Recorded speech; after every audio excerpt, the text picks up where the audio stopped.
Hello everyone, welcome back to my channel, The Sarthak Show, where we discuss about tech, career, product and life. And today we have a very special guest, Priyam. She is student of Master of Fine Arts at Columbia University. And today we will deep dive into her journey. So it's a very interesting journey. She started from computer science background and turned her journey around from there to different companies like Bain and then towards content writing as one of the side hustle. She's been doing interesting things and we would want to explore more on that in this podcast. So thank you so much, Priyam, for joining in for this podcast and taking time out for the audience. And would love to know more about yourselves. Anything that you want to share, like. Yeah, hi guys. So as Sarthak mentioned, I'm a bachelor's in technology in computer science from DTU. And after that, I worked for a year at Bain and then I interned with Vogue. So after that, I am just currently pursuing my MFA, which is Master's in Fine Arts from Columbia University in writing.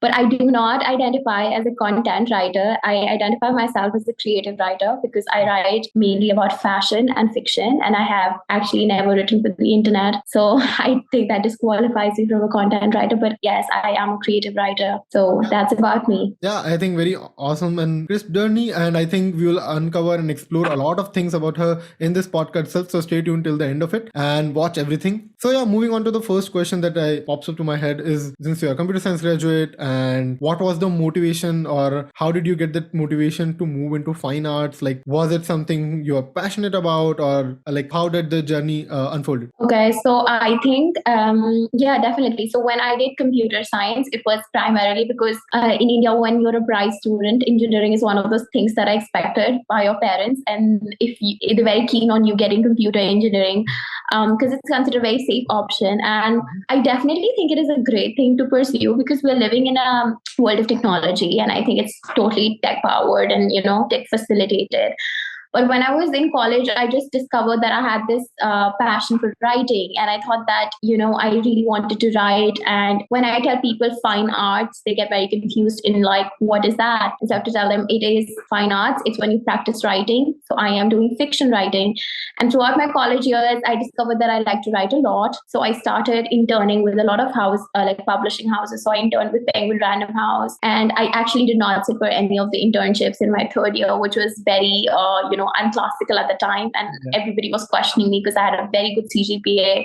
But I worked with Penguin, and then in my fourth year, I sat for placements and got into Bain. But I think I always knew I wanted to become a writer, especially during college. I think there's this word called 𝐒𝐞𝐳, and I think like this is the gift that you have and you can give to the universe. And I think writing is my 𝐒𝐞𝐳. So yeah. I think again a very interesting outlook on how things unfolded and how you identified that this is something that is I am more aligned towards, and I can fairly say that for every student out there, most of them do not have their engineering as a choice. It's by the virtue that this is something by default you have to do, like your high school or something, right? So yeah. I can totally align with that. Moving forward, as you mentioned that I think you moved towards your placements and got into Bain, but wanted to uncover a lot of questions about that. So is it like a college placement or something, and how was the interview experience for you? How many rounds and typical set of questions that were asked? Yeah.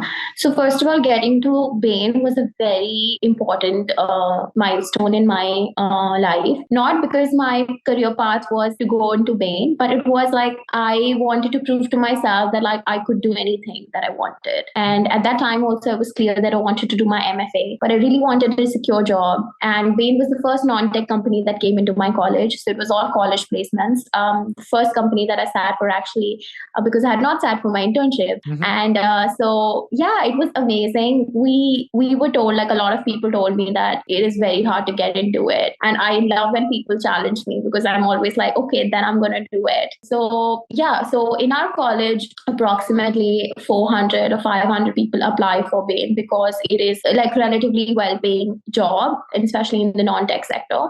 And the year that I was selected was they had taken 9 students in total from DTU interview. I think we had 3 rounds, and for the first round is like, I think the toughest because it's your CV selection. So they shortlist your resume.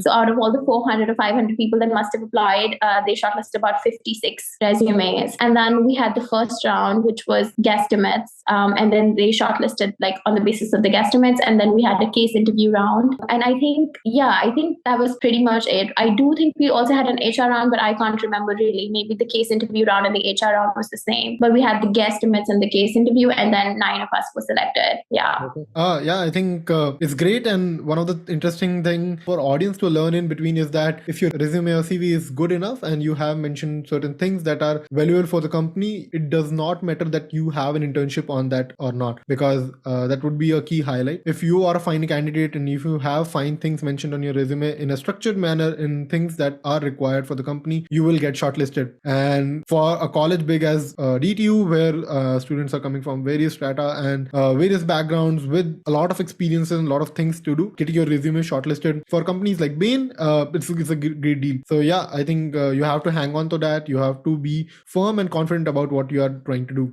And again, I think kudos to you for taking up on any challenge and having that kind of an attitude, which is, I think, very motivating for me as well, that whatever challenge comes in front of you, you want to just bang on that and move ahead. So yeah, I think good enough experience on the interview part, but you cracked it. And how was that experience, like joining the Bain and working for some time about as an analyst over there? Like, how was that experience to work at a company like Bain? Yeah, so like piggybacking on your point, I do think like getting into BCG, Bain, or McKinsey, or any of the big 3 companies, or even for that matter, the KPMG and the likes of it, I think the resume is like a very, very important thing that people have to focus on.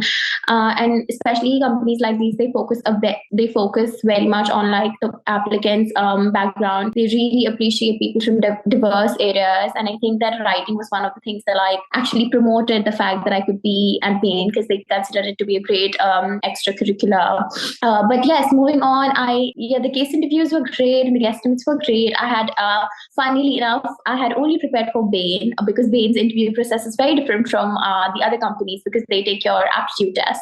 And I had not even like prepared one single aptitude paper. I was very adamant that I wanted to get into Bain. So I prepared case studies and guesstimates, and it was very do or die for me. It was like, if it's Bain, it's Bain. Or if it's not, I probably will have to start working from scratch. So yes, getting into it, first of all, was very exhilarating. I was very excited. I think it was one of those moments where I was like, now I can like probably go on to achieve many things. So in that, it was important. Working at Bain, so we were expected to, usually we expected to join in June, but because it was the year of COVID, our joining was postponed and it started in August, and it was very virtual, which is very sad. Honestly, it was really heartbreaking because I had this idea that I wanted to go to office and like meet everybody, but that did not happen. It was like a first time for so many companies starting online. So I think it was a little bit heartbreaking, honestly. I want to say that it was great, but it really was not, because I had so many, like I had anticipated attending the office very, very much. Other than that, yes. So my team was a product-based team, and we worked on a database. So as a product-based team, we had longer work hours than a service-based team. Team. A product-based team usually has longer work hours because they have to convene and they have to, connect with clients in other countries as well. If the product is like, belong to another country. So in our case, we always had to call America, which is funny because I'm experiencing that the other way around now. So, it was kind of like that. But we had to always talk to people in America, and I think it was like more demanding in terms of like a consulting job. But it was I think my team was fabulous. And my manager was like one of the best managers I've ever had. I think Bain, I do think that they have painful hours like all consulting firms have. Exactly. But the people at Bain are really what make Bain, and they are very supportive and they're very helpful. And I had the best team members. So, yeah. Yeah, I think then it's a bittersweet experience that you had because, coming from the same batch and everything, I also had my first full-time job starting in COVID. It was all virtual. And I think that's the worst part to have your first job experience, because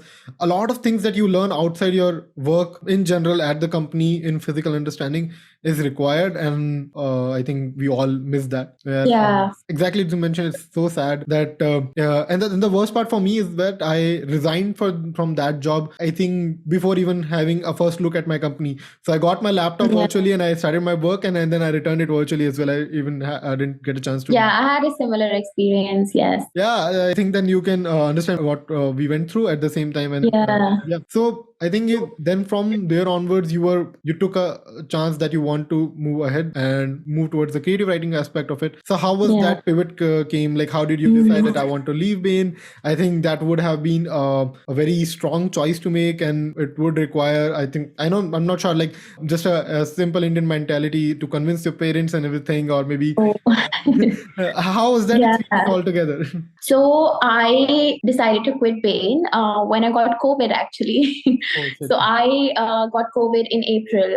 When you get COVID, all good firms like Bain, they will give you some time off. So we had 2 weeks or even more, I think, paid vacation for anyone who was recovering from COVID, which is great. During the time that I got COVID, instead of like resting or like sleeping or like, snoring or whatever, I started writing. So that was very weird for me because I would just get up every day and be very inspired and like write an article. I wrote for this page called Humans of Cinema, which covered a lot of cinematic, it's a great page on Instagram, and they cover a lot of like cinematic stories and like aspects of movies. And it was my first nonfiction experience. I was already like working as a select writer for this page called Terribly Tiny Tales. I still do. I don't write as often as I did earlier, but I was already writing for that page. And so I continued writing for that as well. And I started writing, and I felt this, I felt this euphoria, and I thought that, oh my God, because when I was working with Bain, I think I did a good job, because everybody would always say that good job, Priya, but I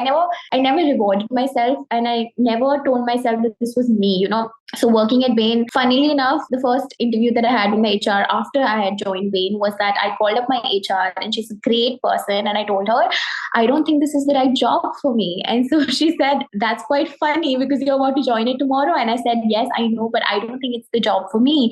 And so she said, Priyam, I think maybe you should try it out and see where it goes. And if you don't think that in a year, maybe you can quit. And I think that's the best part about Bain. The people are so understanding there. So when I got COVID, I decided that no, I actually want to write. And I thought, and in the shorter picture, it seemed crazy, to be honest. It seemed like, oh my God, what am I even doing this? Writing, first of all, when you tell people you're a writer, people always look down on you in general, because I think art in general is looked down upon, because, we're living in a technology-centered world. But so yes, my parents were also a little bit confused in what I was thinking. But as soon as it just felt like sometimes in life you have to, instead of focusing on the smaller picture, you have to focus on the bigger picture. Like at the age of 30, instead of thinking about at the age of 23, what am I doing? You should think of at the age of 30, what do I want to be doing? If you have a dream house and you want to picture yourself in a profession, what kind of profession would you want to be doing? So I always picture myself at 31 or 32, being a novelist and, working as a contributing editor. And those kind of dreams did not align with my present, unfortunately.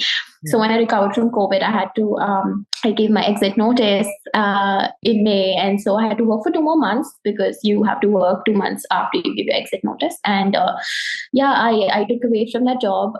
Then from there, the parents convincing started, I guess, after I left the job. So yeah. Yeah, I think, again, it's so gutsy of you to do that, because whenever you take such a bold choice, people are often outside, as in your peers and everything, even the parents find you crazy. And I'm sure it's a long conversation to convince them what you want to do, you are not feeling passionate about. And definitely you, as you had an eye-opening moment, you need those moments to find that you are perfectly aligned on your part. And then you get the motivation to convince others that this is something that you want to do, irrespective of the outcome, and at least you want to give it a try. And again, as I mentioned, kudos to you for doing that. So yeah, I wanted to move ahead in that sense and ask, you had this working experience at a lot of places, like Terribly Tiny Tales, and then you also started working at Vogue. So how is that experience? Is it something they reached out to you, you reached out to them? How was that process? And how did you find a place at Vogue? Yes, so this is so interesting, because when I gave my exit notice, I do not have anything else going on. Honestly, I did not even have a job offer. I did not have an internship offer. nothing. I literally had nothing when I gave my exit notice. Most of my friends are very kind to me and they said, oh my God, Prem, this is great. You've already worked for a year. Why don't you take a break, and apply for your MFA? And I said,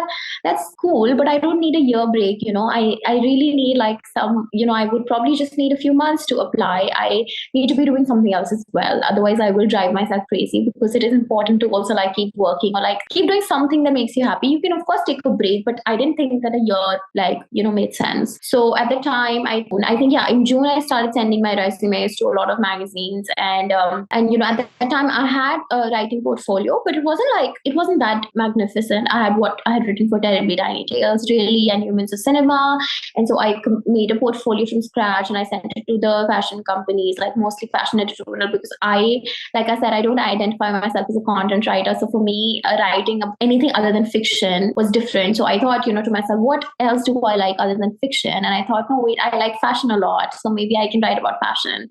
Mm-hmm. And so I sent it to a lot of magazines. And again, it started off as a challenge because my best friend was like to me, Priyam, I don't think that Vogue is like something you should even aspire for. I think you should start small because it's easier like that. And I thought, oh my God, this is a challenge. So I should definitely get into Vogue now. So when I applied for Vogue, I got the acceptance from them, the email from them 2 days before I was supposed to leave my job. So it was literally just before, like I would probably not have had it. So I just like, by God's grace, I had that 2 days before. And so when I left my job, I had something to rely on, an internship with Vogue. Yeah, that's how I got into Vogue. Somehow they wanted me to be interning with them. And so I interned with them for 6 months. And then I went on to become a contributing writer there. Yeah, I think again, very interesting turn of events. And I think during a notice period, if you are applying a lot of places and you are not, receiving a callback from them or getting a response in the positive direction, it's very, the moment of anxiety. I think